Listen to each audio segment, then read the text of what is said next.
Most importantly, to let you know that we will have Q&A at the end of the webinar, but we also encourage you to ask your questions as they come up, and we'll be monitoring the questions and answering some of them as they come up in our natural conversation. And whatever we don't get to, we'll try to, get to as many of those as possible at the end. There's also a chat. You can put in you can chat with one of the panelists or each other if you want to, but encourage you to stay focused on what the presenters are talking about. So that is really the only housekeeping item. And so with that, I am going to toss it over to George Revel with Lost Coast Outfitters, who is also the editor at large of California Fly Fisher. And I'll hand it over to him. Thank you, Tracy. What a great opportunity to have some really incredible people here to talk about one of my favorite places, the Delta. I mean, it's California's bayou. Represents probably one of the most diverse fisheries here in California in terms of the amount of species you can catch in it, the times of year that you can fish it, and just how truly incredible it is from a landscape perspective, a geological perspective, and a fishing opportunity. So I'm really excited to interview all of the people here and lead the discussion. So bear with me as we get through this. This is, I think, my first time hosting a multi-panelist webinar, but I'm honored to do so. So there's a nice shot showing a little of the Delta character. You'll notice the wind turbines there, a pretty good sign that it's a windy place to be, which will present its challenges, and we'll talk about those, and a nice striped bass. But let's go ahead and introduce our panelists here. I guess so. We have myself, Captain Mike Costello, Steve Adachi, Sydnie Kohara, Jeff Ludlow, and Will O'Neill joining for this presentation. And I'll start by introducing myself, and then I'll pass it along to each of the panelists here as we go. So George Revel, I own Lost Coast Outfitters. I've been fishing the Delta for quite a number of years, not as long as some of the other people on this panel, but have really fallen in love with it, mainly because of the striped bass and the shallow water fishing opportunities that it presents. I find anadromous fish species truly just captivating in my experiences fishing for them. They move around a lot, and there's all sorts of different factors: the moon, the tides, the wind, and so all of those things play a role into making them incredibly exciting to me as an angling opportunity. So with that, I'll pass it on to Captain Mike Costello. Well, greetings, everyone. Yeah, I've been a guide for 36 years, and specializing in the California Delta, but I also guide on some of the rivers like the McCollum and the Lower Sacramento River. The Delta has a special place in my heart. It is, every time I'm away from it, I can't wait to get back on it.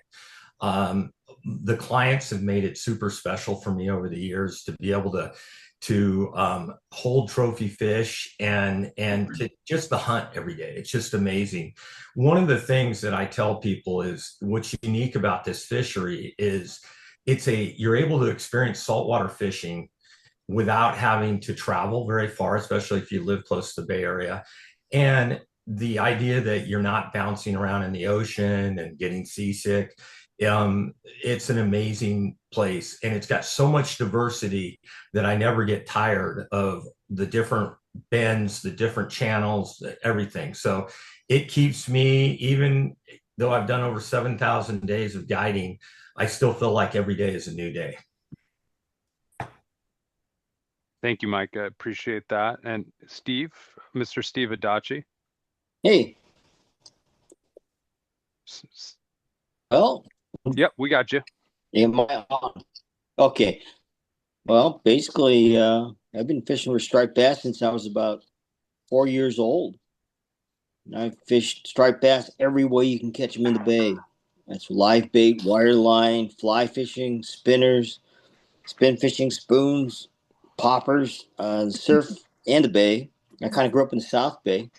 So all the things I've learned over the years go into the flies. We just, make a simple little fly that catches a few fish. That's basically it. Awesome. And our resident geologist, Mr. Jeff Ludlow. Thanks, George. Hello, everybody. Good evening. I'm Jeff Ludlow, and I'm the staff geologist for California Fly Fisher magazine. I really enjoy this role of looking at the destinations of the magazine through the lens of geology in our state and natural history. We are so rich with diversity of different types of geologics, geographic, ecological settings, and it's just a real pleasure to speak with you tonight about the Delta. Thanks, George. Fantastic. And will be joining us shortly. He's caught up, and we will have him jump in to interview Steve. He wrote the article on the Adachi Clouser in the magazine. Will's here, George. Will's here. Oh, Will's here. All right. Hey, Will. How's it going? Good, buddy. Welcome. Yeah. Thanks. Would you like to introduce yourself as Sure. as a contributor to the panelists? Sure. So Will O'Neill. I grew up in the Bay Area, mostly conventional fishing for everything that we have here: striped bass, halibut. Do a lot of salmon fishing, rockfish. I made the jump into fly fishing and kind of went in just whole hog. When I first sort of went from conventional to fly fishing, I went to the shop, befriended everybody there.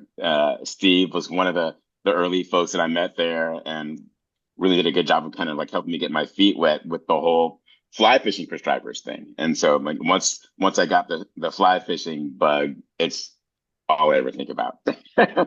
So when Tracy reached out to me to write the piece about the Adachi Clouser, it was great. It was a great opportunity for me to, spend a little even more time with Steve and picking his brain about things. Because it's funny. The thing about Steve, it's like whenever you go fishing with Steve, there could be a group of 6 of you, and Steve is the one who's going to catch fish. And he just has all this information when it comes to like how to catch stripers on the beach, how to get it's a lot of fun. So it was a really good opportunity to sort of pick his brain and just to like be able to be a part of sharing his wealth of knowledge with everyone. Excellent. Well said, Will. I appreciate everybody's comments. And so these are the people will be picking their brains as we move forward. Sydnie, did I miss Sydnie? That's okay. That's okay, I'm sorry. George. No. I'm sorry. Sydnie, please No. introduce yourself. Well, I feel like I am also a spectator and a participant because I'm the person who basically has gone out with Mike Costello since Mike, about 2009 or 10? Yeah. I guess someone invited me as a guest. I just quick background. I grew up in Louisiana, and this is like bayou fishing, except you can roll cast here. You can't roll cast you can roll cast in Louisiana, but you can't make a good cast if you're around cypress trees. But grew up conventional fishing and a little bit of fly fishing. My mother loved to fish. I learned from her. Came out here and got invited to the Delta one time in cold, wet, rainy weather, caught 39 stripers outside on the Antioch Bridge, and I was pretty much hooked. And then I just tried to scam my way every year into a few more days with Mike. He was totally booked. I went from 1 to 3 to 5 to 12 days. I called it my spa day. I don't go to spas anymore. I go fishing. And it's really a great experience to be out on the water. It just, I tell you, it nourishes my soul. And I just have to say hello, Steve Adachi, because I have never fished the Delta without fishing your fly every time. And I don't lose them anymore either. I will cut short a cast so I don't lose those flies. But it's great, and I can't wait to share my experiences with you out there. Fantastic. Yeah, I remember fishing with you for the first time, Sydnie, on trout fishing, and you're like, I really haven't trout fished very much. You'd fish for 20 years fly fishing out here, but not so much trout on the Delta for striper, which is an incredibly unique lens to see fly fishing. And remember, I tried to set the hook 7 times, and I was trying to set it too fast because I had a striper set. and There was lost some them. aggression there. Yes, Yeah. there was a little bit of aggression. So Striper aggression. Good. Well, fantastic. So these are the people that will be presenting. And as always, in any presentation or webinar that I'm leading, I encourage lots of questions, heckling throughout from panelists or viewers alike. So feel free to use the chat or the question and answer feature, and we will do our best to respond to your heckles and questions as we go. So just a quick poll here. How many people in the presentation have actually been out on the Delta fly fishing? So Tracy will throw up a poll. We can throw that, we can have, we just kind of want to know who we're talking to as an audience. Oh, you guys are fast. I like it. Good. So we have a lot of people who fish the Delta. Roughly 71%. Fantastic. That's great. That's incredible because it is a really phenomenal resource. Very close to two large urban centers, the San Francisco Bay Area and the Sacramento area, and of course everything in between there. But it to me, it really represents a destination. Whether you live close or afar, the Delta is somewhere with 1,300 miles of shoreline and just an expansive maze of waterways that we're gonna move to Jeff Ludlow to talk a little bit about what is the Delta. Oh, I'm supposed to give a. I'm sorry. We're going to start off with what is the Delta, and then we're going to move. Oh, and close the box. Great. We'll start off with the geological history of the Delta. What is the Delta? What are we talking about here? And the immense amount of water that drains through the Delta. Then we're going to jump to Captain Mike and Sydnie about their partnership in fishing the Delta and their experiences out there. And I'm sure some of us will chime in here and there, but what a tremendous opportunity to talk to not only just a captain on the Delta, but the premier captain on the Delta who's done it for so long. And so we'll pick Mike's brain on how these fish work and get to know, get under the hood a little bit with him.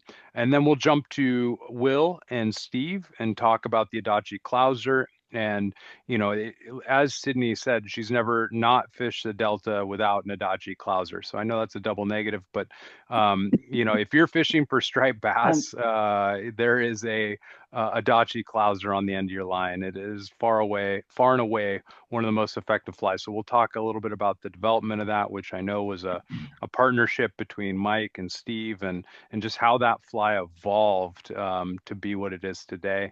We'll talk about the future of the Delta, and then we'll wrap up with this should be Q, A, and H, questions, answers, and heckling. We'll finish up with that. And so we have a great presentation in store. We'll try and keep it on time, but let's. I want to pass it over to Jeff to talk a little bit. Oh, I'm sorry. I always forget. We should probably start with Mike. Would you mind unmuting yourself and telling us how the fishing has been on the Delta? That's probably the most important part. That's probably why most of the people are here right now. How's the fishing been? What have you been seeing out there? Now you can hear me, right? Because I'm Yeah, muted. gotcha. Okay, no. So I just got back from a little vacation and made it out. Last Monday was my first day back, and it was an amazing week. We landed approximately 187, 190 stripers last week.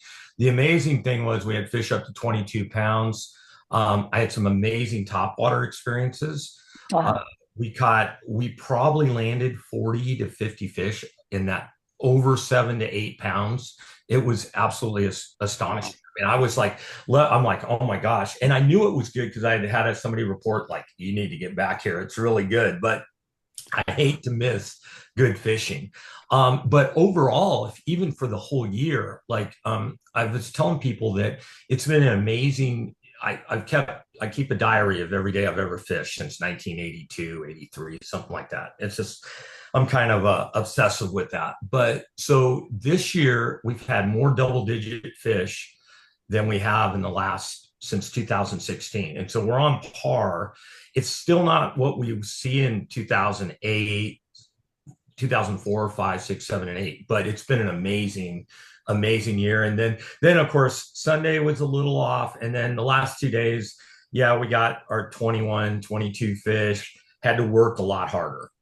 So, and a lot of that, I just say we're kind of having a different tide. I'm not able to get an outgoing tide, but overall, it's been amazing. And since last Monday, which was my first day back in Sydnie fish, that was the last day we threw a fast sinking line.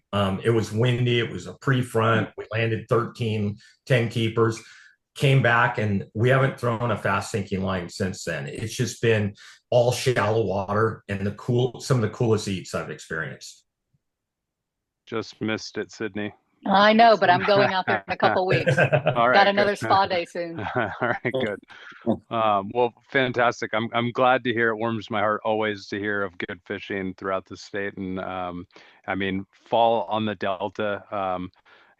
That's a prime example of a scene you might see out there as the waterfowl floods in and the striper and the salmon flood up. What an incredibly rich ecosystem. So let's turn it over to Jeff to talk a little bit about how the Delta was formed, what it represents from an ecological value, and what makes it a really incredibly unique feature here in California. Thanks, George. So before we talk about the Delta, let's go back 750,000 years and look at the Central Valley, particularly San Joaquin Valley and Lake Cochrane, an early Ice Age lake that covered a large part of the San Joaquin Valley. And back then, the way that the Coast Range worked, it drained to the Salinas River watershed into Monterey Bay. That was the outlet for the Central Valley at that time. And then through the course of tectonic activities, give or take another 130,000 years, earthquakes, things changed, the water level started to rise, and that outlet shut off, and it started to flow out through the Carquinez Strait, which is between, as folks know, Benicia, Crockett, Vallejo, that area. And that strait was quite narrow in the beginning. And you can only imagine the catastrophic flooding that likely occurred when Lake Cochrane was draining out through Carquinez Strait, which really set the course for the Delta as we know it today. So that's really sort of the birth of the Delta and what we see in terms of its drainage patterns. When we talk about deltas, we think of the Mississippi River Delta, right? We're not talking about the Mississippi today. But a delta, technically defined, really is an advancing of land as rivers flow out into an open body of water. They lose their velocity, they drop their sediment, and they create new land, right? As you see here in the Mississippi River Delta. Same could be said for the Nile River Delta, right? The river flows out, the velocity slows down, the sediment drops out, and you have new low-lying land that forms these marshes and interconnected waterways. In fact, the term delta was first coined by Herodotus, the Greek geographer, historian back 5th century BC, because when you look at the shape of the Nile River Delta, it's sort of the upside down delta letter right in the Greek alphabet. So that's what we think about. Generally, the world thinks about in deltas. Now, when we look at the Sacramento-San Joaquin River Delta, and it's sort of the opposite. And that's what really makes this delta that we're going to talk about tonight geologically unique, really, in the world, because we're not talking about a river that's emptying out in a large body of water and growing seaward downriver like the Mississippi or the Nile Delta. We're talking about an inverse or a reverse delta is what they call it. And when you think about all of the water that flows down the Sacramento, and we'll talk about flows in a bit, the Sacramento River, the San Joaquin River, the McCallum River, and it hits the Carquinez Strait that's only about a half mile wide, the rivers are going to back up. They're going to slow down. They're going to drop their sediment. So you see this reverse upriver growth of a delta as opposed to a downriver seaward growth of a delta that one typically associates. So we are really in quite a unique geologic and geographic setting here in Central California with our delta. So again, a massive watershed. When you look at the waters that feed the delta, I mean, it comes from as far north as nearly the Oregon border and the Cascade Range, from as far south as the southern Sierra Nevada. And prehistorically, Tulare Lake and the area in the southern part was all connected. So it really is quite a massive watershed. It represents about 40% of all the land area for the state of California, and probably about 50% of the total stream flow of the entire state all flows through the delta, through that half-mile stretch at Carquinez Strait. It's really quite incredible, the quantity of water that comes down. So when you look at it, this is just some data from the California Department of Water Resources for annual inflows and outflows, and some arrows that are sized to volumes. But Sacramento River obviously is the largest contributor, that watershed, at about 21 million acre feet. Now, an acre feet, right, is a foot of water that covers an entire acre, or about 326,000 gallons of water. So when you're talking about 21 million acre feet, you're talking about an extraordinary amount of water coming down from the north. Contributing also is the San Joaquin River, the east side streams, which would be the McCallamy River watershed, all contributing to the inflow of the delta. The other arrow is going out, and this is where the management gets challenging, right? We know that there's a massive north to south water transfer, right, for agricultural, and the delta is the source of it. And so you can see the amount of water that goes south through the various aqueducts, some to Contra Costa County and others in the East Bay. But that represents about 25% of all of the water that flows into the delta is getting transferred for agricultural municipal use. And so, this whole system of flow and trying to manage the salinity freshwater interface, so the intakes for the water transfer the water quality doesn't drop, the ecosystems don't come into bad conditions. These are all the balancing act that the water managers in the state and the various organizations are working with on the delta that we enjoy so much, visiting and fishing and enjoying the natural history. So there you go. There's a snapshot of the geology and hydrology, George. Fantastic. When you go to Tracy, jump back to that previous slide, just showing that watershed and how incredible the amount of water that drains through. And I live in the North Bay, and I drive across the Golden Gate Bridge, all that water coming through that 3-mile gap. You say the Sacramento, but that's the Feather, the Yuba, the American, and just, so many watersheds. That's even the Pitt River and the Hat Creek, and all those rivers come down. Every river I love to fish, the water's there in the delta.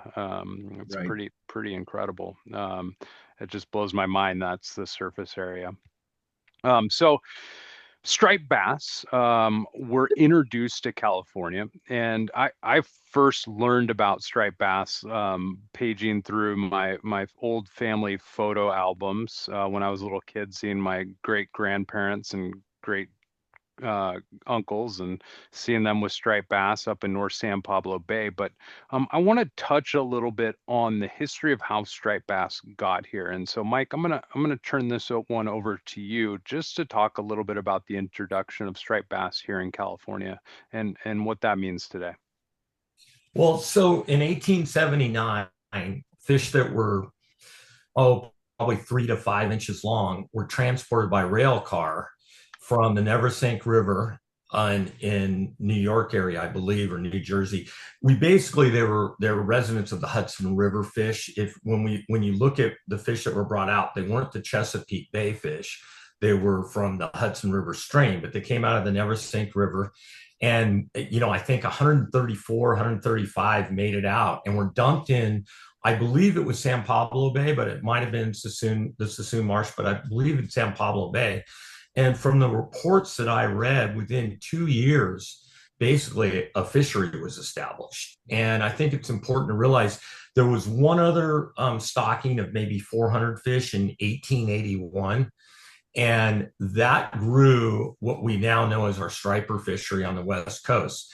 And it's very interesting that I always like to point out that during that time, salmon and steelhead numbers were at all-time highs. So until water diversions really started in the state, the salmon, the king salmon, the native king salmon, and native steelhead and striped bass coexisted for 140 years, well, probably up to about 120 years, and then we started seeing decline.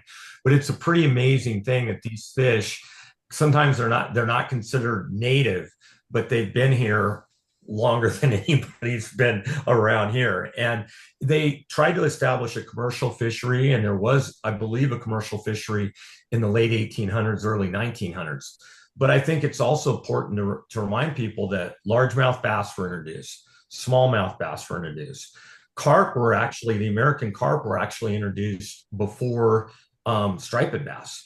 American shad were introduced, bluegill were introduced, crappie were introduced. So at the time, the only native fish were your white sturgeon, your green sturgeon, your king salmon, your silver salmon, and your Pacific steelhead. And then you had some native fish like Sacramento split tail, Sacramento blackfish. Even reports are the Sacramento pike minnow were around in our estuary back then. So I think it's kind of neat to see how they've actually survived over the course of time. Yeah, no, absolutely. And these are some of the photos that I would see in my family photo album. My family immigrated from France to Sonoma, and on the left there, my grandfather, that was somewhere after World War II, after he got out of the army, with a striped bass, and my great uncle Tauntaun Shorty, as we called him, with a nice striper. That dude killed more fish than I think anybody I know. Every photo of him looks about like that. Him with a dead fish or a dead deer or a dead duck. Man was a killer.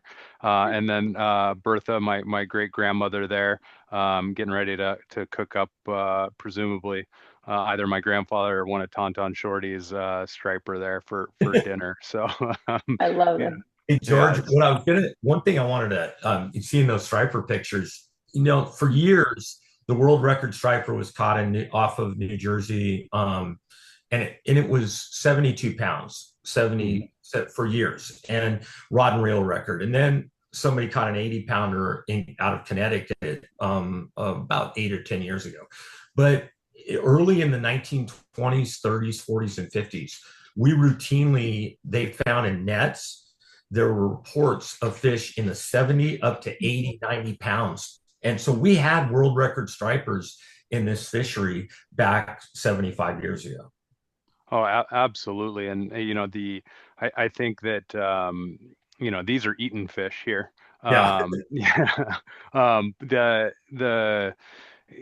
The abundance that was California back then, and you can imagine being among the first to show up in California, the abundance of bait fish and just I mean everything, how incredible California, I mean anything would have flourished here in those days, and beyond your imagination, and I think striper are no exception, that when they were introduced, they flourished.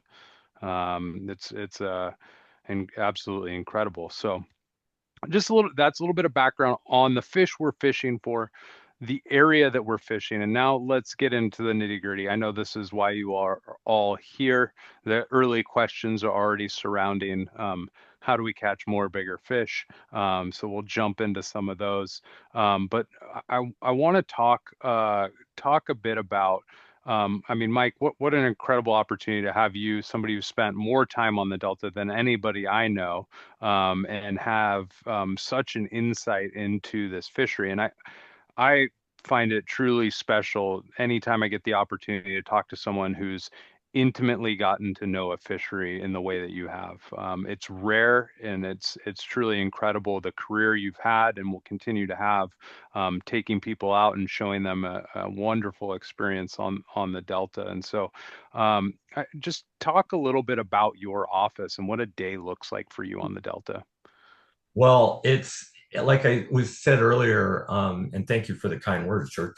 I really approach each day. So the one thing I could tell you is from when I first started fishing, guiding on this fishery in 1996, it's changed so much. Every day is different. So every day I have to have a new approach. But that kind of is, like I said, after over 7,000 guide days, I don't, when I used to guide trout on a river, I remember one year on the Frying Pan River in Colorado, I think we caught the same 5-pound rainbow 20 different times. It's like, oh, let's go over there and catch old Joe. He's gonna eat this dry fly. And people thought I was chumming them. I'm like, no, they're not leaving. Stripers are constantly moving. They're a very aggressive fish. And I think Steve pointed out too, we don't know a lot about their movements because at Fish and Wildlife, we don't tag them like we used to.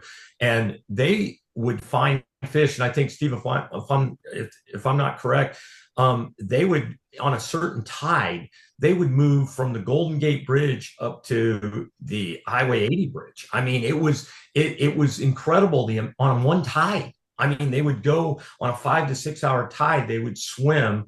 And so these fish are constantly moving. Their number one thing, they want to find food. And food is probably the thing that's changed over the course of the last, for the last 30 years. When I first started guiding out of Discovery Bay in 1996, it was all about threadfin shad. They were everywhere. They were plentiful. You could go into Discovery Bay, Frank's Track, Mildred, and it was pretty easy to find fish and stay on them. Now that's changed. As threadfin shad have declined, and from what some biologists told me, it's because of the overall water quality. A lot has changed on the food that stripers eat. What I have found in the last 10 to 15 years is these fish are predominantly chasing crayfish, crawdads. The Delta has an abundance of crawfish, and these fish find a way to adapt. I think it's important that people that don't know the biology of stripers, a fish like I'm holding there at 42 pounds, that's 42 and a half pounds. That fish is probably around 25 years old. So those big fish get smart. They become hard to catch. So you have to have approach every day. And what I try to do is look at my tides, I'll go back and look at my journals and find out what's the best, where I need to be on a specific day. So, and I'm not afraid to run like my clients found out today. I will cover 80, 100 miles in a day. And sometimes I'm looking for one little window. Just, it may be a tough day all day, and then I find a little window and I get 20 minutes of the most incredible fishing. And that makes my day. I mean, I'm so excited to be I fish through my clients. That's what I get to do. Mm-hmm. Absolutely. And so let's talk a little bit just quickly about this journal, because we've mentioned it twice now, and I know you have a bit of a baseball background, and I've been on the Delta, and I've seen you feverishly clicking a clicker behind your clients. And at first I said, "Hey, Mike's really a numbers guy," and then John Sherman, who can't be here, said, "No, he's a baseball guy. He loves stats." So tell us a little bit about your journal. Well, stats don't lie. So, yeah. so you look through. So I like to know how many fish I'm catching on each day.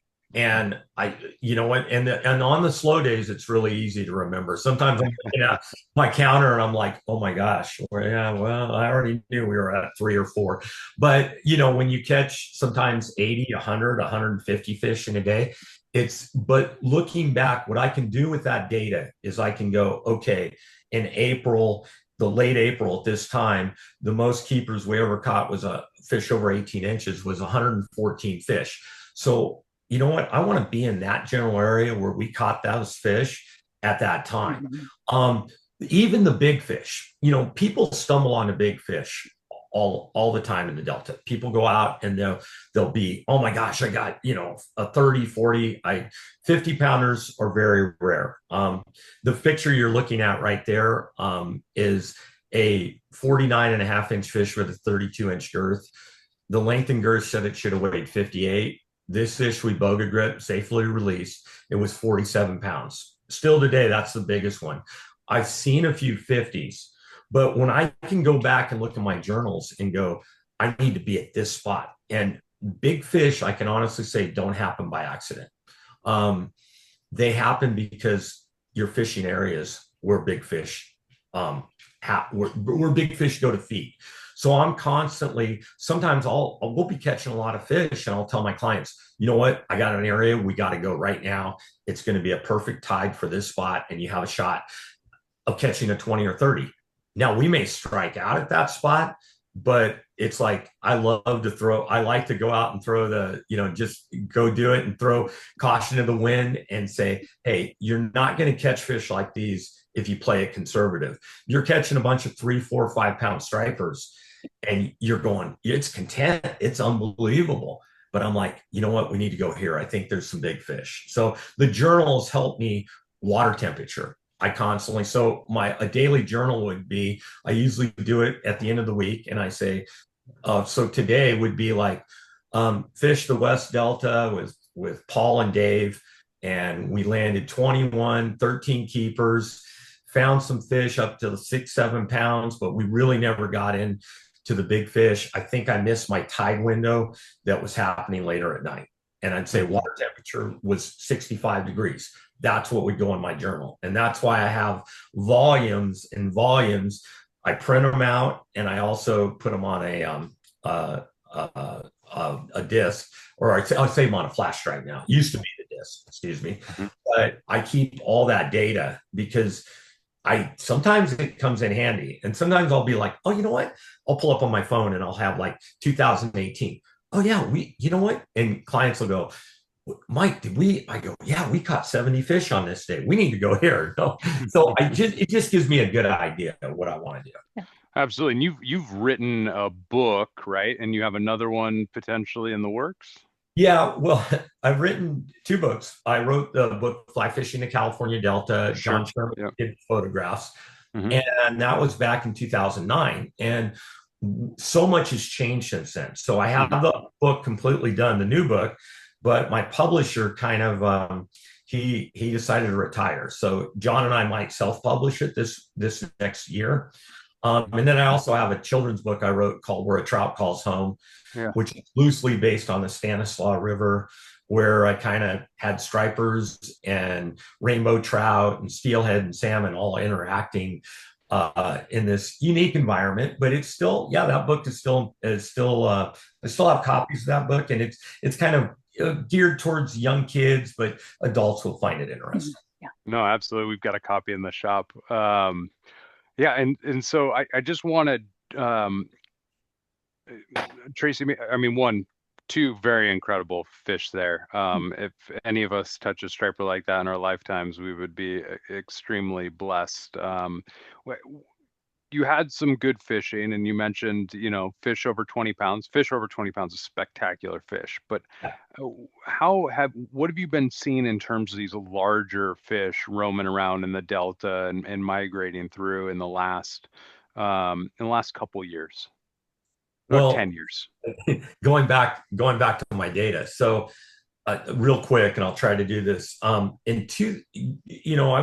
constantly learning the Delta, and fish behavior patterns are always changing. So fish that were in areas 15, 20 years ago, the Back-a-Hog Slough, Beaver Slough, Sycamore Slough, over off of the McCollum, Snodgrass Slough, even Discovery Bay, down in Whiskey Slough. Those areas where these dead-end sloughs had enormous amount of fish, and they would get clogged up in there in the winter because of the bait and the food sources. Now that doesn't happen as much. So now you have to, it's more about fishing specific tides along deeper water that shallows up. So if you can find shallow shoals, little flats, and be there at the right time. Mm-hmm. I get it wrong still, but I try to be, when those fish cruise in, what I always tell people is when you're fishing water that's 5-6 feet or less, the best scenario is if you find fish, they're going to eat. When you find fish in 20 to 30 feet of water, sometimes they're suspended, they may not be hungry, they may sustain like that for a week in the winter. But if you find fish in the shallow water, and stripers have the most sensitive lateral line, other than a snook, of almost any fish you can target. So they can feed in muddy water. They feed at night. People are always going, Mike, do you want to do a night trip? And I'm like, I guide 225 days. I used to do up to 270, and I'm like, no, I don't want to guide at night because I'm tired, you know. But it's these fish. So you start to see how they develop habits and when they're going to feed. And when you can start breaking that all down, you have a really good chance at landing a trophy. And big stripers will go back to certain spots. They actually, there's something about certain specific spots, and they'll go back and feed. To answer your question, this year, like I said earlier, has been an amazing year for double-digit fish. Real quick, the most double-digit fish we caught in a single year was 2008. We landed 200 fish over 10 pounds in basically 199 days. We landed a 10-pound fish at least almost averaged every day, which is pretty impressive because I like to weigh. I don't guess on 8s and 9s. But what that did is we had a salmon closure in 2008, 2009, 2010. By 2011, we landed only 41 fish over 10 pounds. So there was basically, and a lot of that was a cold winter. We didn't have a really warm spring, but those fish got harvested in an impressive amounts during those years when there were no salmon fishing. Yeah. Just more people were fishing stripers. So this year is on par with 16. The most 20 pounders I've ever landed in a year was in 2008 was 21, which, and this year I can't count how many fish we've had over 15 pounds. Mm-hmm. So we're looking good for the future. But the thing that really changed, that was fishing shallow water. Mm-hmm. I got to jump in here real quick, George, with Mike, because, it's great to catch a big fish. And I've been lucky enough to catch a 28 pounder. And then what was it, Mike? 20 minutes before my partner caught a 25 in a Patrick McKenzie. 25, yeah. I mean, 20 minutes later in a totally different spot. So great, big fish are great, but I tell you, those 4 and 5 and 6s it makes you think that you have a 9, 10, 11, double digit or something like that. It's just, I'm the one screaming and yelling, why are we leaving this spot? I'm having a great time. Mike says, we're going for the big fish. We're going for the big fish. But so it's yeah, I mean, that's awesome. Yeah, that was what, Mike, the date. I can't even remember. Mike knows those dates. It was in June, right? 18 in June, like 6th or something. And that's, George, if it's okay, I was looking at some of the questions. Someone asked, is there a best time of year? I would say no. I remember Mike used to say October was really great, but two fish caught in June. We're catching them in August. We're catching them, in the winter time. You're going to find fish every month of the year, at least stripers out there. I know Dave asked that question, and somebody else asked about staying with one fly. You know what? All Adachi flies. We usually stay with one fly. It changed when I first started fishing with Mike. I called it the Mardi Gras with purple and gold and white, and now it's gone. We've got a little bit of brown and black and some bling in there. So that's it. Those flies are just magic. For me, and I know a lot of the people watching, I would try to get out to the Delta anytime you can. I mean, I've learned to watch the moon. I've learned to, Mike handles the tides, haven't learned that yet, but it's more about, you fish, yes, you go for the fish, but there's so many other things to see. The Pacific Flyway is there. You see birds. You're seeing all of this wildlife out there. You're having great conversations. The best advice I could give if you want to learn to fish the Delta is, get a Christmas present, ask for a day of guiding, find a partner, split the cost. You will learn more in 8 hours than you will learn ever looking at YouTube videos or anything else. I mean, I'm still asking Mike questions like, if we go to Lisbon's Blue, why are we always fishing the left side rather than the right side? You know, we used to fish all the cuts. Now we're fishing some, different structure and everything. It's, we're stair stepping. You learn so much in 8 hours, and I'm still learning every day. It's just been a great experience for me to just go out there, rain or shine. There are going to be fish out there. You can either have a 100 fish day where Mike's screaming at you, you see a bait ball and they're just breaking all over the place and changing rods, or you can have a 2 fish day. And Mike is working the whole Delta. It's like 5 minutes, 7 minutes. He'll go, okay, reel them up. We're moving, and we move all over. So I would say my best advice, if you want to learn the Delta, is it's an investment to hire one of the guides that Tracy has listed in the magazine and get out there for 8 hours. And it's a classroom. And that's how I've learned. It's just every time I go out and say, it's a new experience for me to see what else I can learn. And I have become a better caster, haven't I, Mike, since the first time Yes. I was all arm and then my arm fell off because I used all my arm and not anything else. And, but I've really, fishing with an 8 weight every time I went out, it made me, I think, a better trout fisherman in the sense that any kind of weight rod now, I feel very, very comfortable with it. Just do not go trout fishing right after a day of striper fishing, because you will miss a few before you kind of get more delicate in your set. Well, and I also think, when you go up and you used to go up and fish the North Platte, or you're doing streamer fishing, I love to hear the stories of how your streamer fishing has progressed, because I'm like, oh, that's from striper fishing. Exactly. I mean, streamer fishing for trout now, I've gotten so much more confident because that's, being on the Delta and doing that. And Jeff, I think, asked, can you describe your best day fishing on the Delta?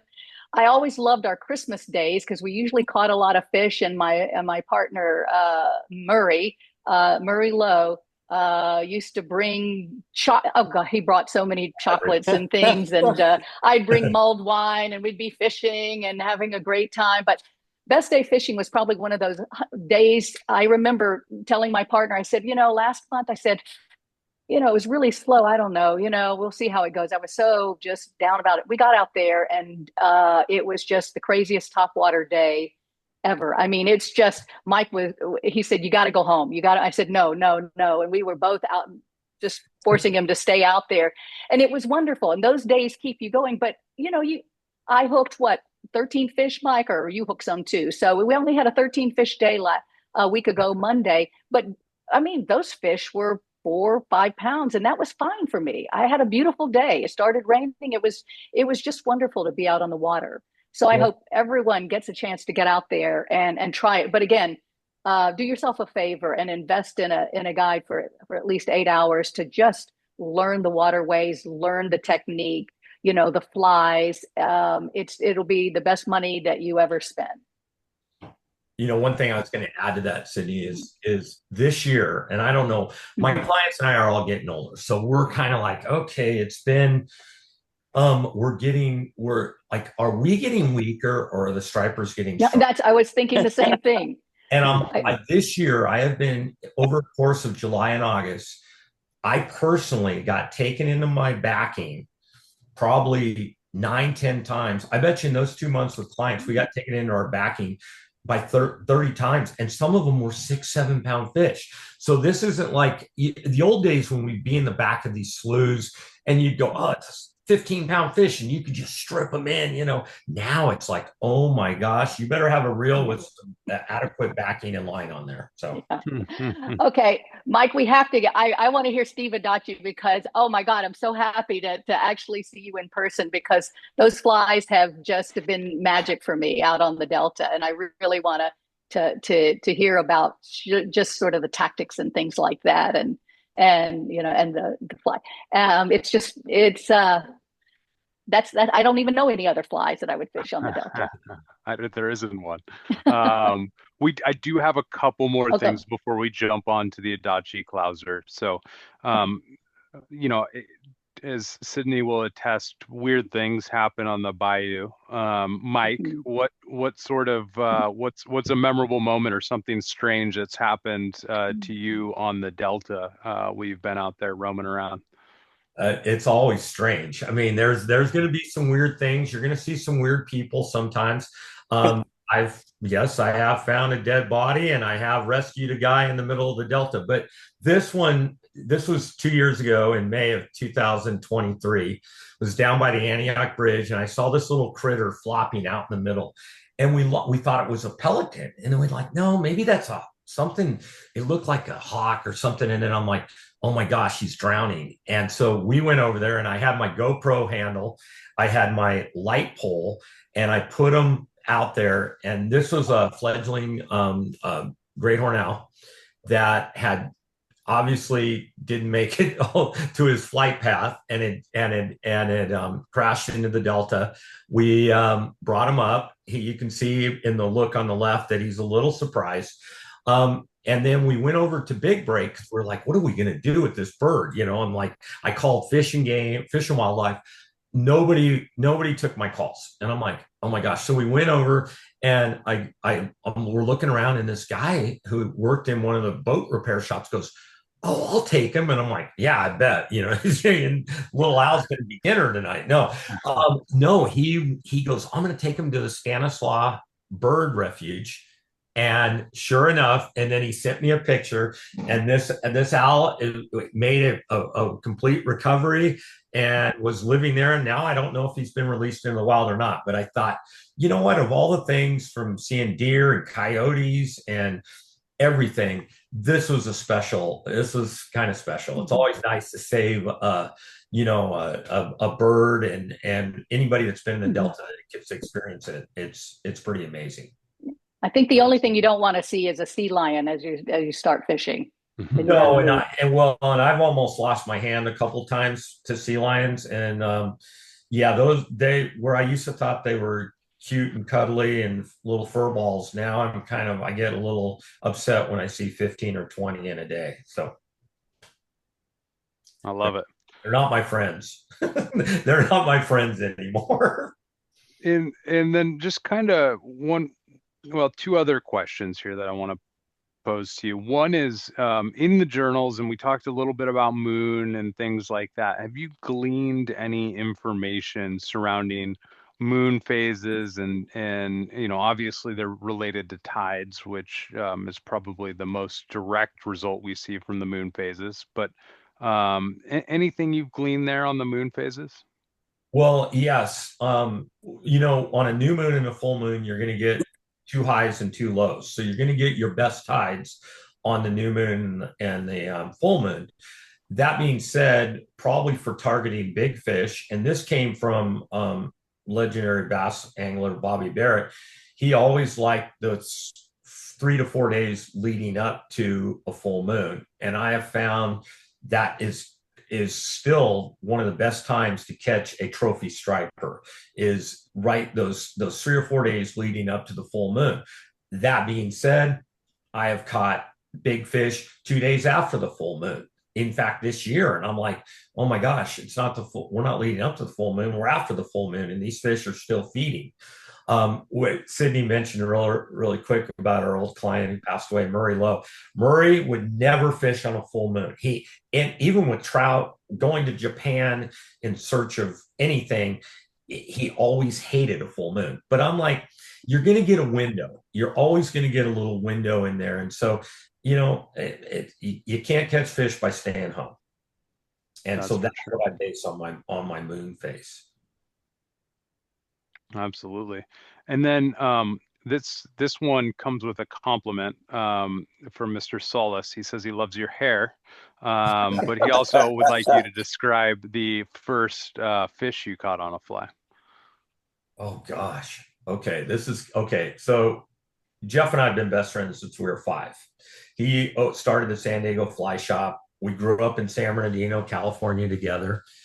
And the first fish, we used to call them crusades. We would go out with rooster tails, and first it was night crawlers and stuff on the Santa Ana River, and then we would go with rooster tails and got really adept at fishing spinners. Well, then one time I brought my Eagle Claw 7.5 foot glass rod, and I had a Fenwick reel with fly line but no backing, and we threw into I threw into this pool with a woolly worm, and just throwing these Panther Martins or Phoebes, and he's catching fish, and I caught my first trout, and we thought it was a brook trout back then. That's how kind of weird it was. And then we brought 3 trout home in a little bucket. So we bring these 3 trout home because I'm thinking I'm gonna stock them up behind my house. There's a little creek up behind the Indian reservation. We lived up near the foothills in San Bernardino, and I'm like, I'm gonna stock these brook trout up there. So I got a big garbage can and I filled it with water. And then I'm like, okay, we'll take them tomorrow morning. Well, then all of a sudden I went out and all these cats were around my backyard, and I'm like, oh, I better put a screen on there. So I took a screen off the window and stuck it there, and not realizing at this point, then we were 13 years old, 14, not realizing that trout needed oxygen. So that experiment failed, along with, trying to fish with football cleats out on a trout stream. I thought that would give me better traction. There were a lot of failed things back then, but it was all a learning curve. I love it. I love it. And then I just want to throw one more question at you just before we jump to the Adachi Clouser, which is, and we'll touch on some of the fly questions here in a minute. For an angler who does not have a boat, maybe they've got a float tube or a kayak or on foot, are there specific areas of the Delta that you would recommend that they would come in at? Yeah, the kayak fishing has gotten popular in the last few years. My first experience was in a float tube back in 1996 in Discovery Bay, and the first striper I caught, I was like a 4-pound fish, and I dropped it, and it popped my float tube, and the air started hissing out. So that wasn't a good experience. But yes, kayaking, you can see the kayaks are amazing now. A lot of guys, you see a lot of kayakers that put in up by the, in the areas where there's not as much current, where you don't have to worry about like up maybe on the McCallum, and up over it used to be like the Liberty area, Discovery Bay, obviously, and some of the areas down south. So there are areas, and there's areas you can actually fish from the bank if you get to an area that you can get enough of a cast. Sometimes fish will start busting right off the rocks and stuff. So that's more of like, you want to be at that area, but you definitely, a boat is a lot easier to fish. Absolutely. Well, let's jump into gear and tactics here. So, what if you take an 8-weight, 9-weight? What are you using, Mike? So when I approach the Delta every day, I have clients that reel left-handed, clients that reel right-handed. I usually want a fast sinking T14 type of line to get down deep. My favorite line right now that I've been fishing for the last 8 days in a row is a line called a Streamer Max Short by Airflow. Mm-hmm. It allows me to fish water from 8 feet to 3 feet. So that line, when there's not a lot of wind, is exceptionally very good. In shallow water, I either like to have like water 3 feet and less. I like a type 3 or an intermediate line. And then last Wednesday, I was able to get 4 beautiful fish, and I was throwing a 7-weight on top water, and I got like a 10, a 9, and an 8. So I like to bring 4 rods for each angler that I have on my boat. So I carry a minimum of 8 rods and either right or left-hand retrieve. Mm-hmm. Mike, what T14 line are you liking these days? Well, it's interesting when it's available, the custom tip Airflow, but I also Rio and oh gosh, who else makes it? Scientific Anglers, Cortland makes, all the companies make great lines. It just happens to do with what you're doing. But I really like I actually prefer the custom tip lines where I can cut back. So it's easier for people to cast. Mm-hmm. They have them right now, so we just got a batch in of those Airflow T14s. They're nice. Yes, they're good, and also so I've been, they've been one of my sponsors, but I've used a lot of different lines over the years, and really happy with, a lot of people really, the Deltas is it's different than the other saltwater type of lines. So, you want, one thing I tell people and I tell the manufacturers is we fish in situations where the heat could be 100 degrees and the water temperature could be 70, 75. Mm-hmm. To the wintertime when it could be 40 degrees outside and the water temperature is hovering just at 40 degrees. So Mm-hmm. And if you had to have one line, we're going to set you off. You don't get 4 rods and 4 lines. What are you taking? I have to say that the Streamer Max Short is probably, because I can still fish it in 10 feet of water. I love that line, and very few people are fishing that line. And I've been a fan of it for like 15 years. And I tell Airflow, please, it was developed by Tim and Steve Rajeff, and they kind of helped develop that line in the short, and not in the Kelly Gallup one. It's a longer taper. So it's cast easy, and you can fish it pretty efficiently in even in up to 12 feet. But it's got an intermediate. What makes it nice is it's got a Type 6 head, but the floating running line and the intermediate belly help it ride up a little higher. Absolutely. So I would probably have to say that line is my favorite line to fish. But you know what? A T14 custom tip, something you can't go wrong. You just can't. It's hard to fish shallow water with those lines. Yep. Very nice. And so you've got 2 people in a boat. One person's catching fish, the other one's not. What's going wrong? Probably the retrieve. The retrieve is the most important part of you. I tell clients all the time, you've got to fish the fly. You've got to be that struggling bait fish, that crawdad fleeing. So even when I'm stripping super fast, I still implement pauses. Pauses to me, whether it may be a 1 to 2 second pause, sometimes in the winter, I'll do 2 strips and the water temperature is below 50, and I may let it sink 5, 6, 7, 8 seconds. And so that's the key. The also is the strikes. So when you're fishing a floating line, an intermediate, a Type 3, or the Streamer Max, most of your grabs are going to be on the strip, when you're stripping the fly. So if you lift the rod, then you're not going to come connected many times.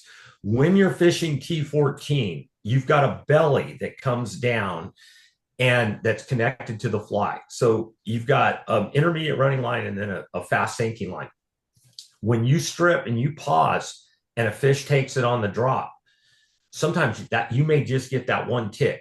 It's physically impossible to strip set hard enough when you've got slack line and it's deep. So there you've got to strip and do a little bit of a lift. So you can lift on fish when you're fishing a fast sinking line. And it's almost imperative. One time I had a guy who had fished the bay and fished rivers, and he's like, God, these fish aren't coming back. And I'm like, you're getting grabs every time. And I go, next time you get that grab, you set, actually get enough tension to set up. And he's like, oh my gosh, I missed 20 fish today. And I'm like, oh, that's cool. So it's a learning curve. Absolutely. Well, that's all phenomenal information. And the last question before we jump to the next section here is, any advice you would give to, I mean, there's a lot of variables in this style of fishing, right? I mean, you take out of it casting abilities and angling abilities, but just simply you've got tides, you have wind, you have just a vast geographical area to cover. And then you, on top of that, you're moving and the fish is moving. And any tips you'd give to people to figure out a fishery where all of those variables exist? Simple. Go fishing. You're not going to catch fish what really bothers me is people that wait for fishing reports. And in today's world with social media and everything, we're always waiting for, somebody to report, oh, it's time to go. and the fishing's good. You'd be surprised at how many times you go out there. And my motto has always been and people that know I don't ever sign things tight lines in an email or anything. I always sign fish hard. And I try to push my clients enough to get them to that point to where I know they're giving it their all, and doing that. And sometimes, I'm not hard, but positive reinforcement is what I believe. And I think if you go out and you start picturing what's happening underwater, you're going to catch more fish. Absolutely. Yeah. Yeah, George, I was going to say there are times when, I'm fishing, I'm not catching anything. And then I force Mike to start fishing, because if he catches a fish, I know I'm doing something wrong, and I want to see how he is retrieving what he's doing, what his pauses are. And, then if he doesn't catch fish, I feel better because, okay, maybe the fish aren't there. But I do get him to fish so I can see what he's doing. And those fish know when he's fishing. I honestly believe that. And it's so much of it is luck too. Front or back of the boat, you just never, you never know sometimes. But with Mike, he will maneuver the boat where the wind, you're not hitting yourself in the head with that Clouser and getting a concussion. I mean, he just, it makes it easy for beginners, and even for me now, to just make sure that I'm trying to make the best cast I can by getting that boat situated in the wind or the way it's drifting. So that makes I think it's important. Absolutely. Yeah. Your position in the water, and, and it's nice to have somebody in control of that, and setting that up for you. And and with Mike, I can't agree more, in figuring out the surf fishing. I was shooting a video project this summer, and I fish, 4 or 5 days a week, and try and keep a couple days to get some work done. But in the video project, I'm trying to get on fish and then call the video guys and say, okay, come down, tomorrow I'm on fish, and hooked, 8 or 9 fish the day before, and they get there and we hooked 2, and it was that moment in time and finding that window. And it's a hard window to stay on top of, but it's that being out there every day, fishing hard and fishing confidently, and moving around and experimenting and trying to find them. And I only have 6 miles of beach that I'm fishing. You've got over 1,000 miles of shoreline to keep track of. So I'm truly impressed with your knowledge of that waterway, man. It's really incredible. Oh, those clients that know that when I'm talking to myself and muttering to myself and going through all that, I go through a lot of different stages during the day. It's so important to you have to keep that confidence. Yeah. Really. I mean, Mike gets more upset than I do if I don't catch fish. I mean, he knows the fish are out there, and I think he gets more frustrated than that. And I'm just, I'm there for the party. I'm having a great time. But he's intense, and he wants you to catch fish, and he will do everything in his power to either put you on the fish or make sure you're making the right casts and you're retrieving it the right way. It's going down to the right depth. So a lot of different elements there that all come together for a good day. Absolutely. And so, well, there's been a common theme throughout, whether it's the fly that is giving you a concussion, Adachi's concussing Clouser, or the fly that's bringing in a 40-something pound striper. I want to turn it over to Will O'Neill and Steve Adachi and Mike to talk about the advent, the perfection, the dialing in of what is I think what many of us consider to be the fishiest striper fly on the planet. Yeah. Awesome. Well, I'm just going to start with a little preamble about how great Steve is to know, and how amazing of a mentor he's been to me when it comes to fly fishing the bay. But when it comes to that particular fly, like if you fish for predatory fish, you know how critical like a good bait fish pattern is, and you want something that swims like the real thing, it holds up, It holds up to like rock sharp teeth. It gets noticed. So Steve's fly is a refined version of the original Clouser minnow. But when I initially reached out to Steve to talk about it, the first thing he said was, "We have to mention Mike Costello." And that's what's great about Steve. Like the dude knows so much about this fishery, but he never hesitates to give props to other people. That was really awesome. But I've done this fly all over the world, like Mexico, Belize, Hawaii, South Africa. I took it to Zambezi and jumped a tigerfish with it. This fly, it just works. But when it comes to stripers, it's my absolute go-to fly. I was up on the stack with Ben Thompson once, and we're fishing with Ben Thompson's flies all day. And I just said, I want to try this tiny little Adachi Clouser, and I caught the biggest fish of the day. It's that one in the picture. So, Steve, since we have you here, can you tell us about your experience chasing stripers around the bay and what inspired you to create this thing? And don't act like it's not an awesome fly. Yeah. I know you, because it's like I was in Mexico once and I caught a bunch of fish with the Adachi Clouser, and I came back and I'm like, Steve, man, this thing is amazing. This fly catches everything. And he's like, well, those fish will eat anything. And I was like, oh my God. It's like, yeah. Yeah, Steve, just tell us a little bit about what motivated you. What was your inspiration to create this thing? Probably 30 years of striper fishing. Just stared in a lot of bait tanks. I used to work on party boats in the bay for stripers. Fished long range out of San Diego for albacore, and I just look at fish in bait tanks, and you look at them and you see what they look like, and they don't look like a picture of a fish. You'll see, different profiles and different triggers that show up, like the way they flash, that little bit of red in their gill when they open their mouth. I mean, all those little things go into it, It's but basically, it's silhouette is number one, size is number two, and then color is the last thing you worry about. Color is the very last thing.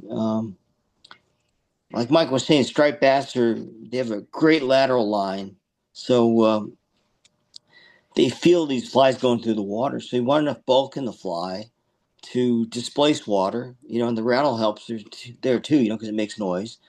But yeah, it's just giving it a basic look of a bait fish. That's all it is. The flash gives it that little trigger, and some people really like that, and some people I just put more in. But the rattles were fun playing with to start out with. I think Mike came up with the first rattles, and they were using brass rattles back then. Oh gosh, yeah. And then that other fly is one of my original with the brass rattle. The that's in the striper's mouth. Yeah. And it will. So I'll touch real quick. I had two of my clients started tying rattles back in 1990, late 90s. One was Horace Crawford from San Diego, and the other was Mike Denega, who Mike fished with me all the time. And both of them really were into tying rattles, different types of rattles and stuff. And then I just took their idea and then did it my own, and then Steve made it a perfection. Mike's the one that found the hook, right? Well, yeah, the Gamakatsu RB60. Yeah. But originally I was tying all those whistlers, Dan Blanton's whistlers, on the Tiemco hooks. And what the problem with that fly was, it rode down like a deceiver. So stripers would inhale it, but then it would get a lot of times in the gills. It was hard on the fish. Where the Clousers, once we started doing the Clousers and that RB60 6-degree jig hook, I think Dan Blanton was tying some on that too. But he was using 413. Oh yeah, that's right. He was horrible hooks. Yeah, this is the hook. Yep, that's right. Well, let's touch on that hook really quick, because it maybe looks different to a lot of people. Talk about what the 60-degree jig hook does for an angler. Well, it has to do with the way the fly falls too. With a 90-degree jig hook, it doesn't fall the same way it does with a 60-degree hook. People always, Uncle Murray's the one who got Murray Lowe. We've been talking about. He's the one that got me really working on rattles. We put them on the bottom, we put them on the side, we put them inside the bend, outside the bend. We did everything with them, and finally we came up with the way they are now, and that hook just hooks fish. Even though guys complain about the gate being lost by the rattle sitting in there, but it doesn't matter because you hook them in the pads anyway. You hook them in the top of the mouth, hook them in the top of the jaw, so just the way the fly rides too. It rides with the hook up. So it hooks a lot more efficient, a deceiver type fly. And Steve, can you talk about size of the fly? So Sydnie and I were talking about when we go out with a guide and we bust out our Adachi Clousers. A lot of times it's sort of like everyone wants to use this like, big fish, big bait, big fly. But sometimes the smaller ones are the ones that work. And Sydnie even mentioned sort of like taking a fly out and taking some scissors and like maybe adjusting it. Do you design these things to be adjusted on the fly? Well, yeah, it's Mike. I tie him for Mike a little fuller than anybody else because he's got a pair of scissors on the boat. He'll trim them, make them, if there's salmon smolt in the water, they got a smaller profile and they don't use as bulky a fly. So, yeah, it makes a difference. And striped bass eat everything. I mean, they eat everything. Crabs, they'll dig clams up. I found them in their gut. We found them with, a belly full of Dungeness crabs. A friend of mine was doing some predation studies down on the Carmel River, and he found some fish that were stuffed with size 20 scuds. I mean, their bellies were just like sausages, and they're just full of scuds. And so stripers will eat anything, but most of all, size is important as well as profile, because the size of the bait they're feeding on is the size that's going to trigger their emotion to eat. If they're feeding on pond smelt down in Los Banos, they're not going to eat a 4-inch Clouser. They want a 2.5-inch fly or 2-inch fly or even smaller sometimes. I think Victor Noye probably caught an 18-pound striper in Los Banos on a size 4 Clouser, which is probably 1.5 inches long. So size is important. Size is very important. Yeah. And also, what about color? So the one that we're showing here in the bottom, I'm also not sure if different people have different names for the colors of your flags, but one on the bottom, I call it what is that? That one's the Joker, the purple and yellow one. We call it the Joker. Yeah, Kevin DeGaulle. Yeah, the Joker. That name. Yeah. So like still, for instance, that's one that I use quite a bit. And I know that there's also the pinkish one that you started tying a few years ago. I know that Pete Fazzini was hammering stripers on this little pink deceiver he was using, and then you started busting out the pink Adachi Clousers. Like, can you talk to a little bit about colors and how important that is? Look at the watercolor and the type of profile you need. Darker flies will give a better, stronger profile in dirty water or at night.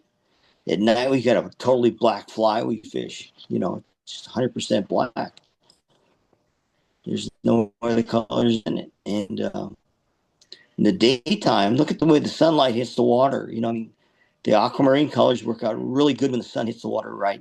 And sometimes when the water's darker, we'll use more fluorescent chartreuse kind of flies, But yeah, it's contrast. When you look at the fly in the water, that's going to tell you whether it works or not. And then there's always just plain old white. Guys, we fish white garbage flies forever for stripers. Back in the 60s, that's all we used was big white deceivers, You'd use them in surf, you'd use them in the bay. One thing Steve's not touching on is how durable going away from the bucktails to the Yep.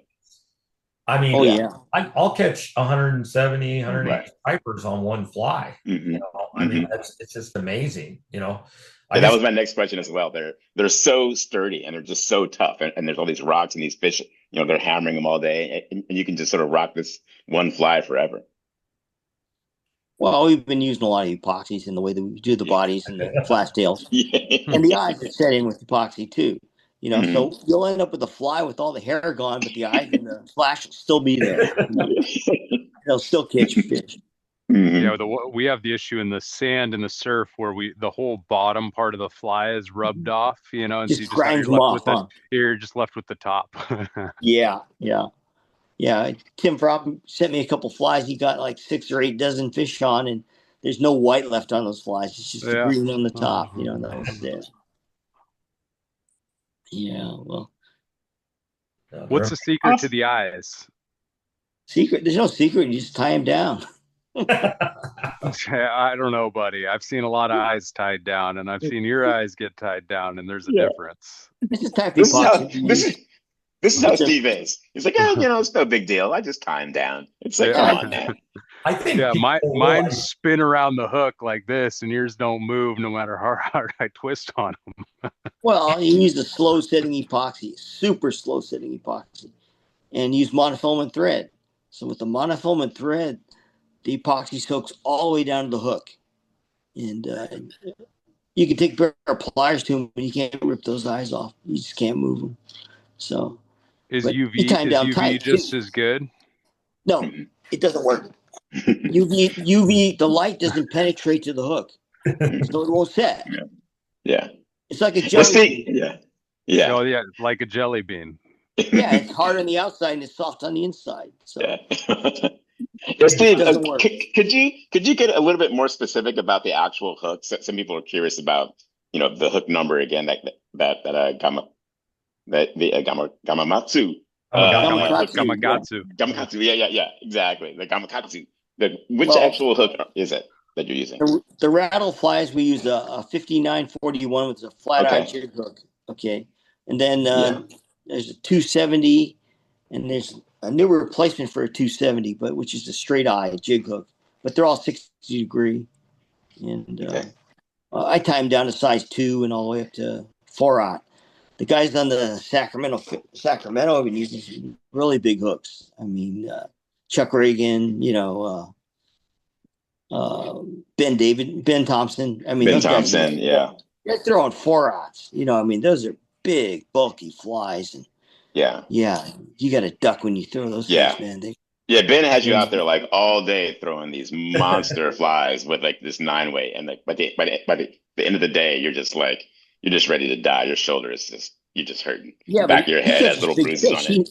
He knows where those guys live. Yeah, You know, so yeah, exactly. he wants to feed them a big piece of meat.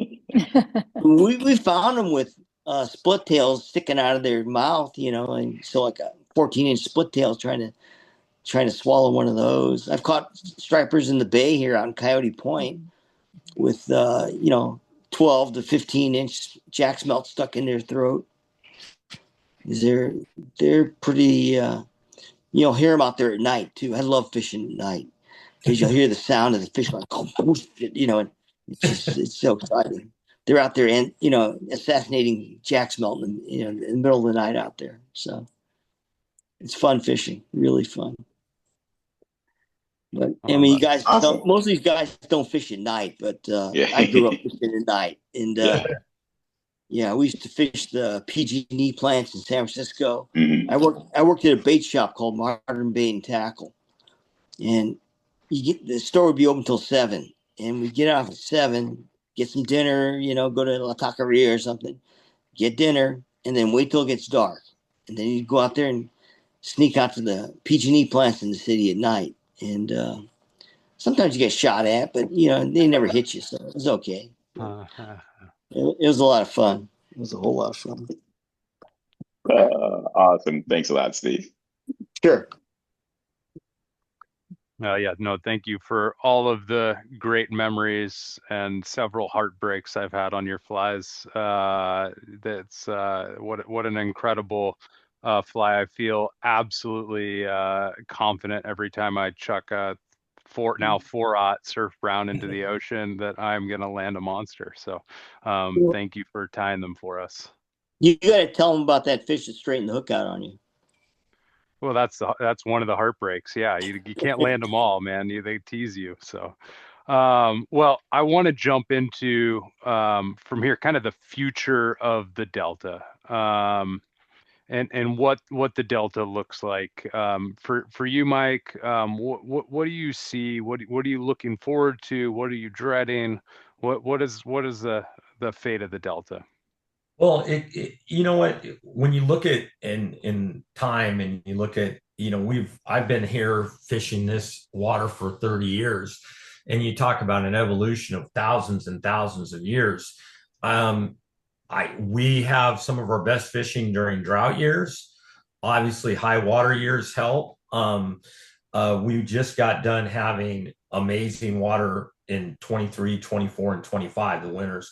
And so, or this last winter. And so you can see the health of the fishery. The more water, even though we might not have great fishing in January, February, and March, the more water we get helps the fishery. My biggest concern, a couple of the concerns I have, is the treatment of the water. Probably is one of my biggest pet peeves. Is you've got Department of Boating and Waterways that treat the weed abatement, and they treat them with pellets, and they spray. They spray for the water hyacinth, and they do a copper type of pellet that erodes what they're thinking is, the non-native plant species. And I think that's had a direct effect. Me and a bunch of anglers think that's had a direct effect on our overall, especially on when you look at a fishery and you go, the small fish need insects to eat. And so when you take away the aquatic bugs for the smaller bait fish to eat, then those bait fish are going to struggle. The other thing that's really been critical is the amount of sea lions that we've had in the system the last the last 8-10 years. I used to see a couple sea lions in the spring. Nowadays I'll see upwards sometimes of 15 or 20. Our sea lions are spending time completely in fresh water now. So that's had a direct effect on salmon, steelhead, striped bass, largemouth bass. But the glass is always half full. I'm very optimistic. This year has been amazing. And like I said, when I look back over the years, I can see, like an increase in our double-digit production this year, fish production. But my job has gotten harder. So I have to put in extra effort to put clients on fish. And I'll end with this. It is still one of the most amazing, unique places. I go to Florida Keys. I fish the Amazon. I've been to Mexico. This is an amazing fishery that's in our backyard, and everybody should take advantage of it and enjoy it. I wholeheartedly agree. And we're pretty close to on time. And so want to keep it moving in that direction. But when we have panelists as knowledgeable and as experienced as you all, I never like to stop anyone from talking because that's where all the nuggets exist. And thank you guys all so much for sharing your thoughts. And I'm just going to hold you here for a few moments longer to just answer a couple more questions from the folks out there viewing. So if you wouldn't mind hanging on just a little bit longer than we intended and answering some of the questions we have from the folks. So an easy one, Mike, what knot are you using to tie on your fly? And do you keep the rod tip in the water when you're stripping?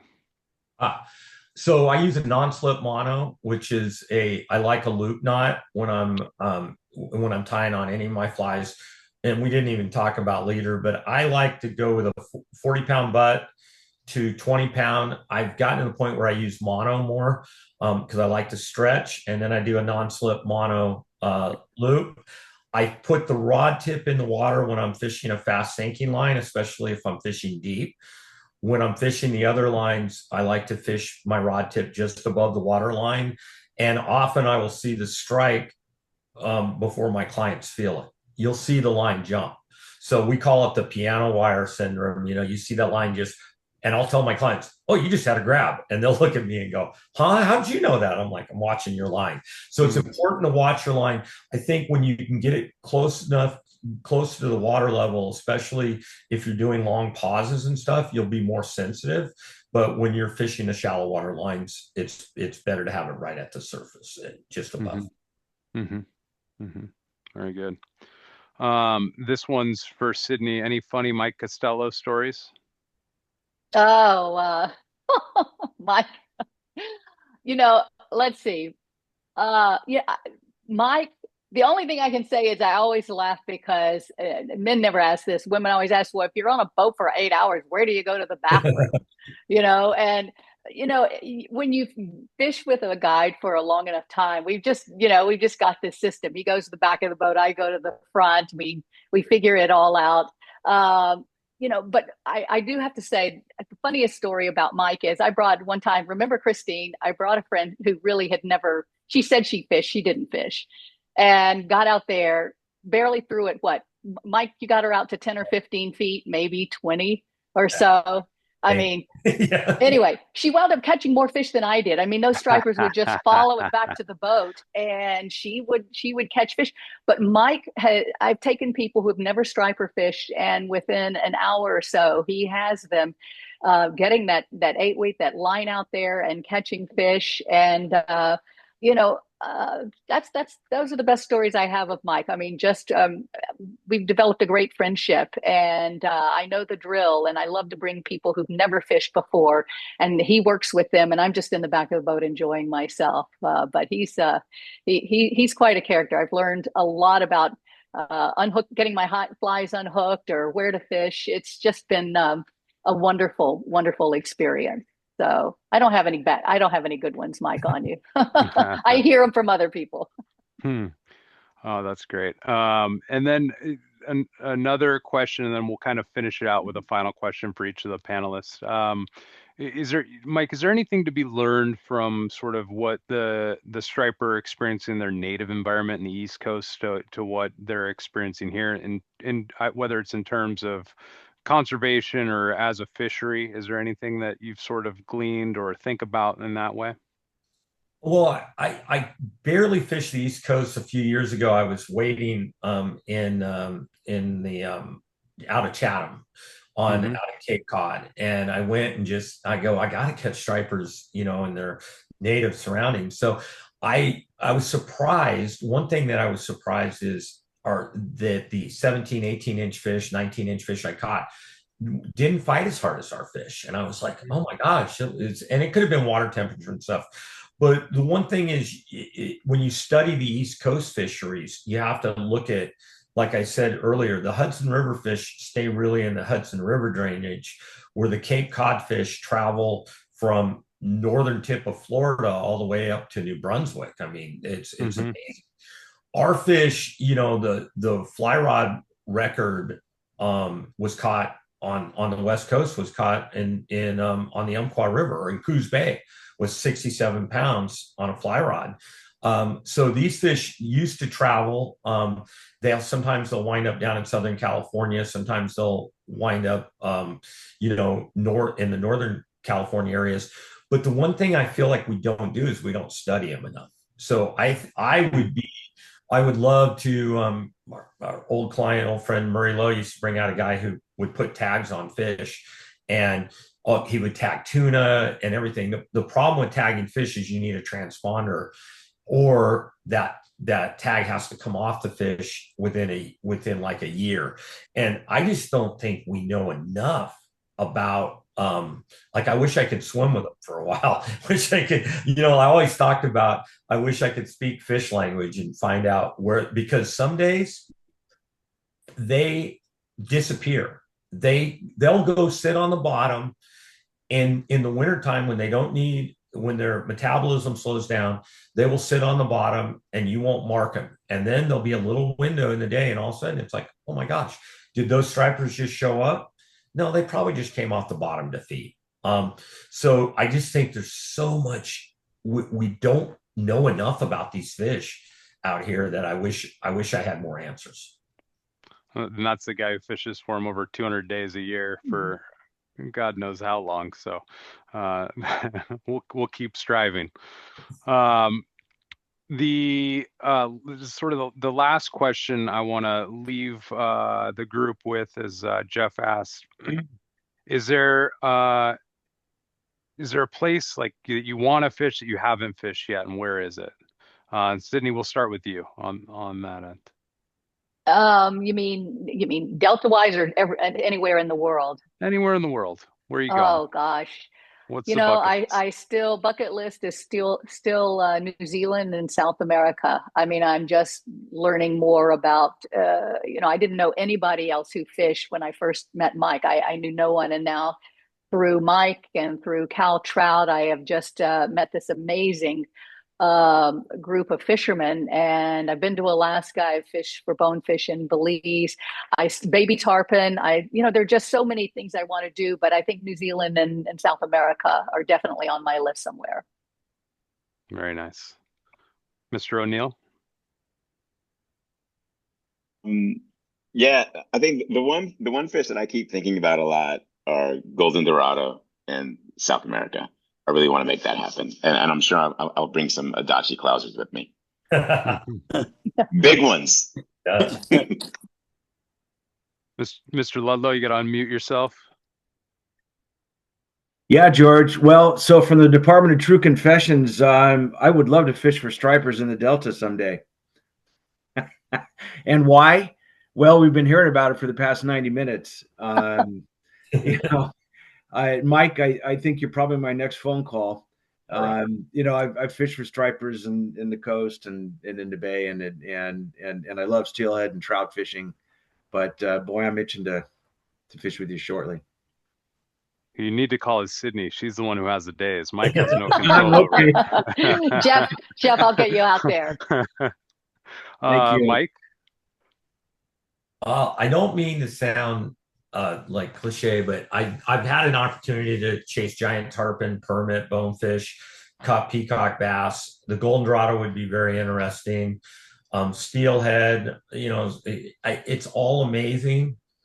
But if I get a cancellation tomorrow and I've worked 6-7 days in a row and I know I can find, the Delta is still, I feel like I don't know it. Like there are times where I'll tell my wife, I'll be like, you know what, I go, you know what, I had a client cancel, I'm working on this. I need to go out there for 3 hours because I am obsessed. And especially if I have the opportunity to catch a fish like you're showing right there. I mean, sometimes it's not a bunch of fish. It's not a big fish. I just need to feel that tug and put the bend in the rod and I'm happy. One fish can do that. Sometimes a 10-inch brook trout on a tiny stream can do that. That's how much I love fish. I love the environments that they're in. I feel connected when I'm chasing fish. Any fish. Love it. Mr. Adachi?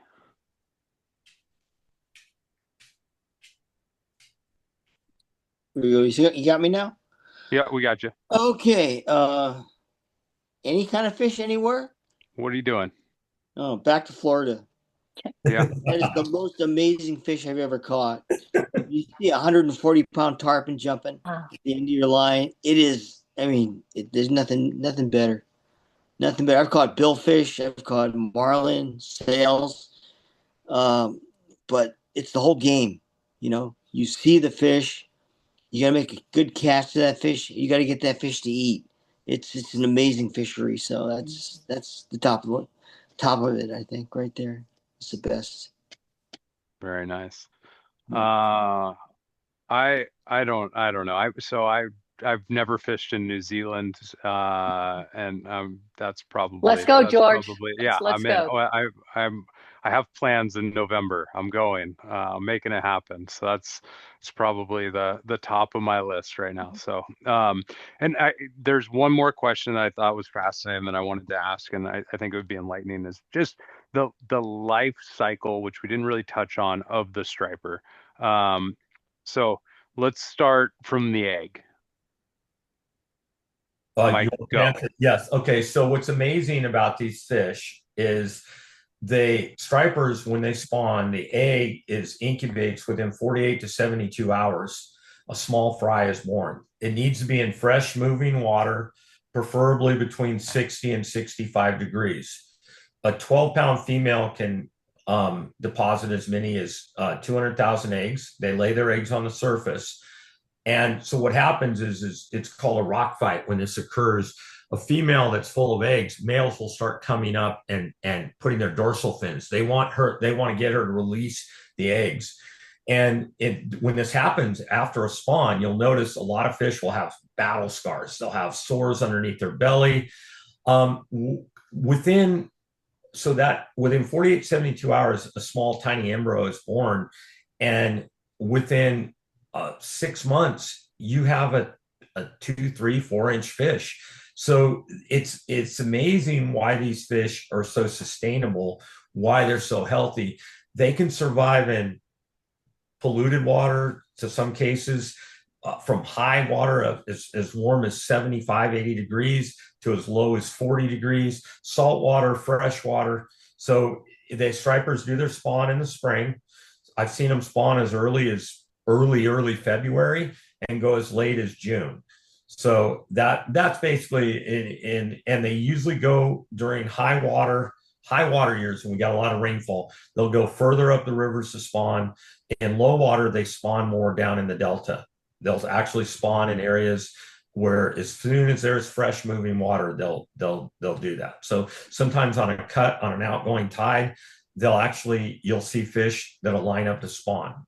It's pretty amazing.